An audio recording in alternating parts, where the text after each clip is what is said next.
Salam əziz ingilis dili sevərlər və əziz şagirdlər. İnanıram ki, bu kimi töhfələr sizə buraxılış imtahanına, ingilis dilinin buraxılış imtahanına və ingilis dili bacarıqlarının inkişafına kömək eləyəcək. Bu gün istəyirəm ki, The Wind and the Sun, külək və günəşin hekayəsi. Bunu həm səsləndirim, həm tərcümə ilə sizə təqdim edim. One day, the wind and the sun had an argument about who was stronger. Bir gün hava və külək və güneş arasında kim daha güclüdür diye bir mübahisə başladı. They saw a traveler walking below and decided to settle the argument by testing their strength. Və aşağıda bir səyahətçi gördülər və mübahisəni həll etmək üçün güclərini sınamağa qərar verdilər. The wind, I'm stronger than you. Mən külək deyir, mən daha güclüyəm.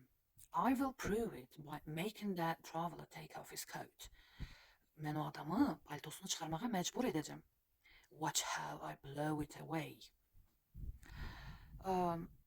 Deməli, bax indi gör mən necə əstirəcəyəm.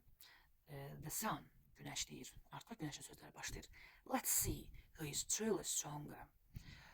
Gəlin görək kim həqiqətən güclüdür. You may have power, but I know there is a gentler way. Sənin gücün ola bilər, amma mənim daha yumşaq bir yolum var.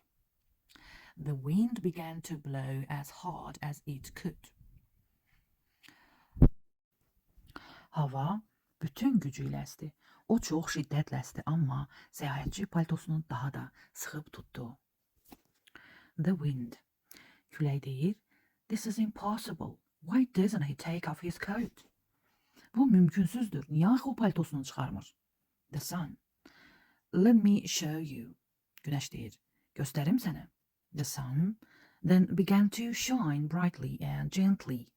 Sonra güneş yumşaq və parlaq bir şəkildə işıq saçmağa başladı. The traveler, feeling the warmth, soon began to sweat and took off his coat. Səyahətçi istiliyi hiss edərək tərləməyə başladı və paltosunu çıxardı. The sun, güneş deyir ki, see, it's not by force, but by warmth and gentleness that we can achieve what we desire. Güneş deyir, gördün, güc ilə yox, istilik və yumşaqlıqla istədiyimizə çata bilərik. Moral of the story, gentleness is more effective than force. Yumşaqlıq gücdən daha təsirlidir. İnanıram ki, bu sizin üçün faydalı bir həm listening, həm də ibrətamiz bir hekayə oldu.